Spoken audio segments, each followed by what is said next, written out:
Bookish friends, welcome to my September wrap-up part 1.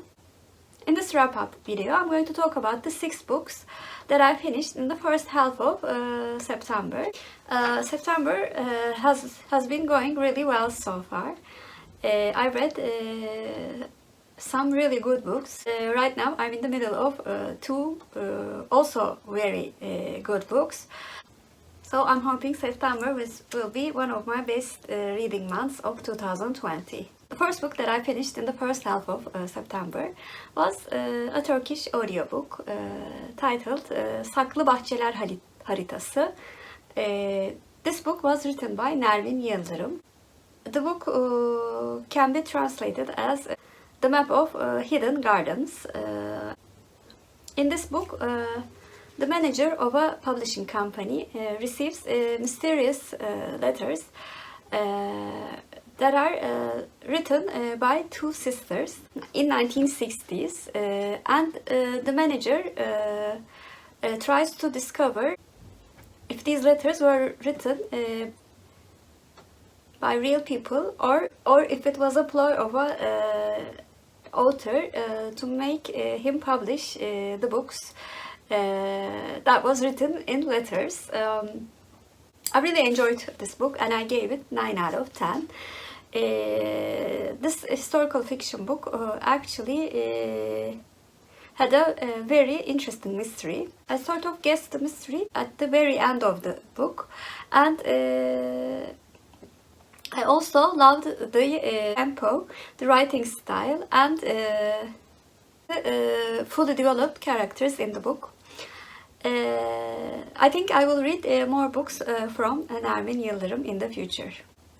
The second book that I finished in September was a graphic novel. It was the book that I chose for a book recommended by a booktuber exactly 1 year ago. Book Love by Tung.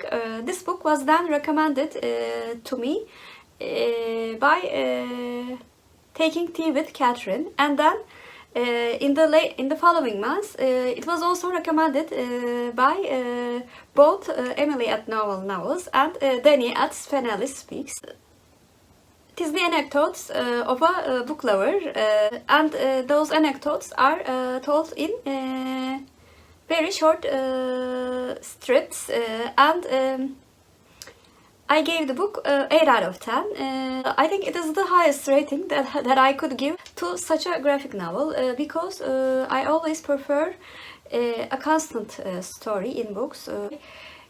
That's why actually short stories do not get very high ratings from me. And although it did not tell a continuous story, the anecdotes were very familiar, and also I smiled at many of the incidents.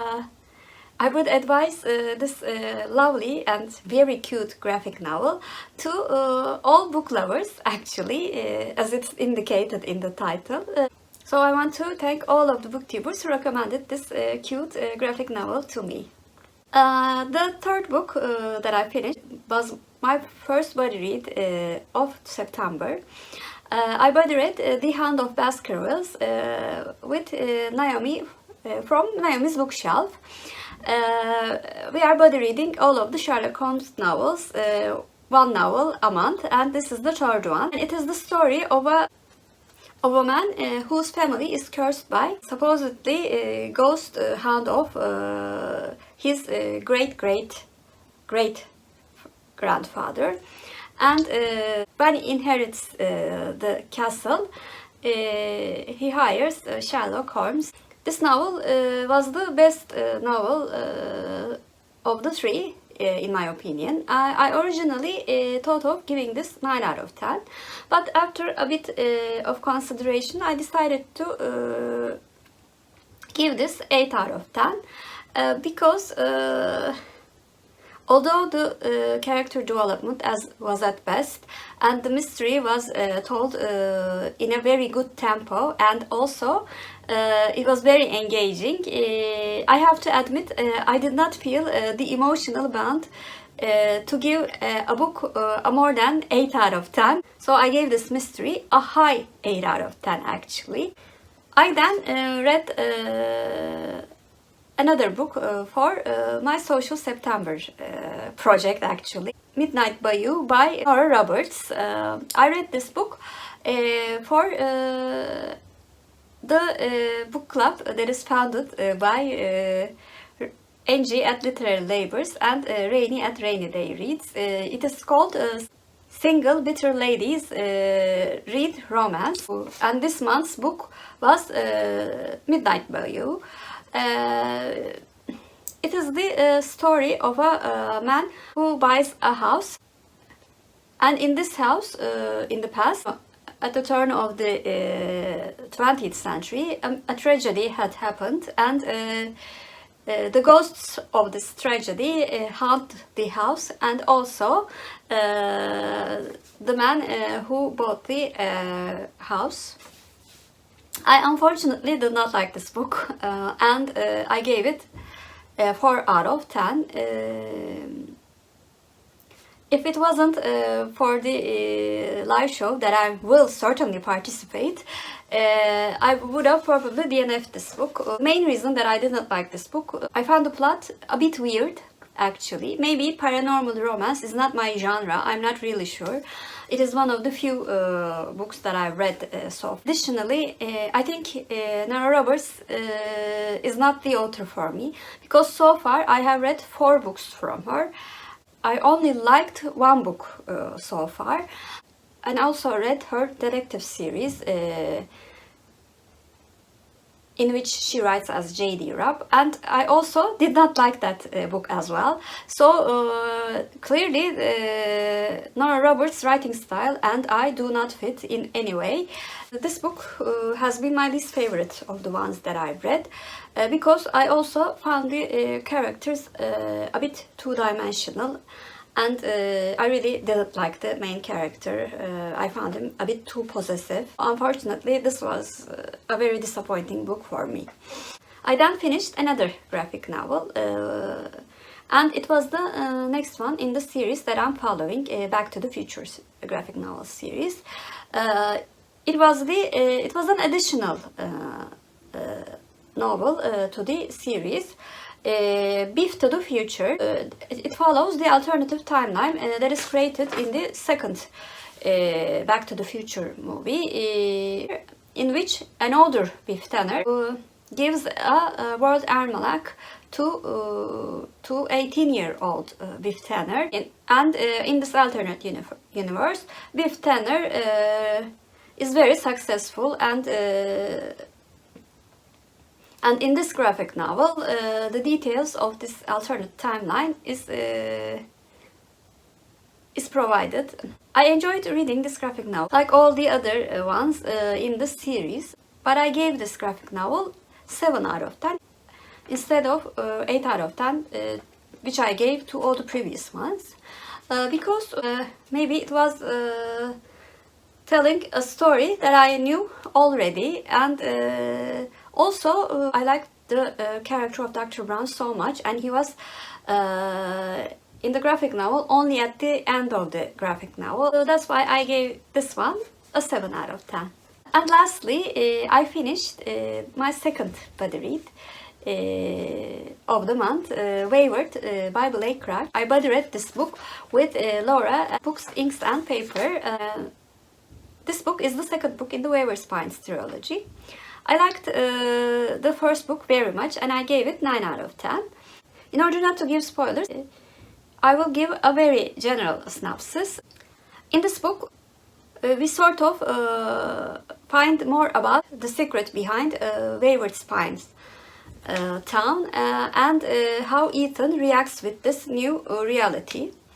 This book was also very thrilling and very fast-paced. I read it very quickly and enjoyed reading it very much. I additionally liked the social commentary regarding this town, and more fully character development of Ethan, which was a bit lacking in the first book actually. But I gave this book 8 out of 10 because it didn't have the shocking plot devices that the first book had, and also one aspect of the plot did not really make sense.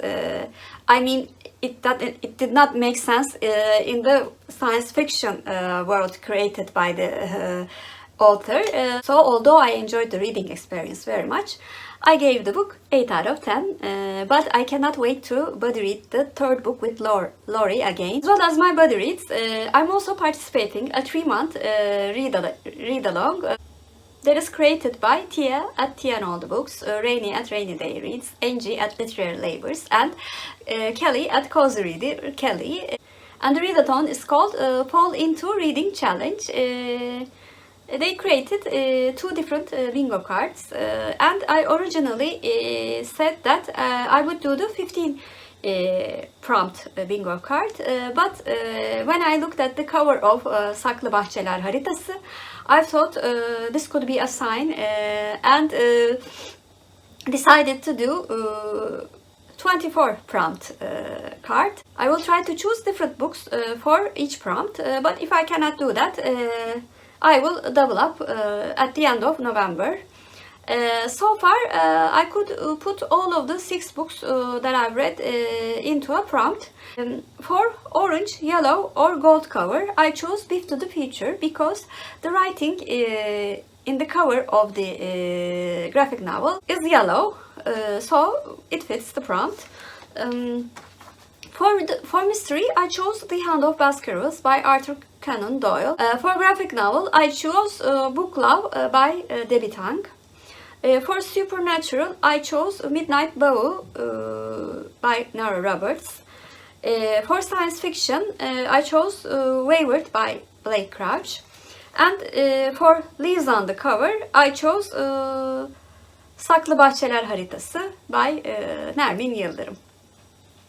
I could fill 6 of the 24 prompts in half a month, so I'm hopeful I will be able to fill all of the prompts by the end of November. So those were the 6 books that I finished in the first half of September. I mostly read very good books. I really enjoyed reading them.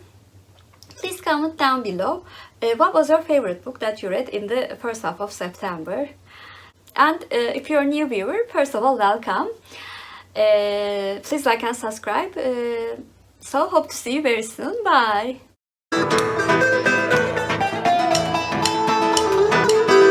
For Turkish Word of the Day, since my favorite book was a Turkish book, I thought I would go backwards again and choose Bahçe as the Turkish word of the day. Bahçe means garden in English, and garden is our English word of the day. Have a good day.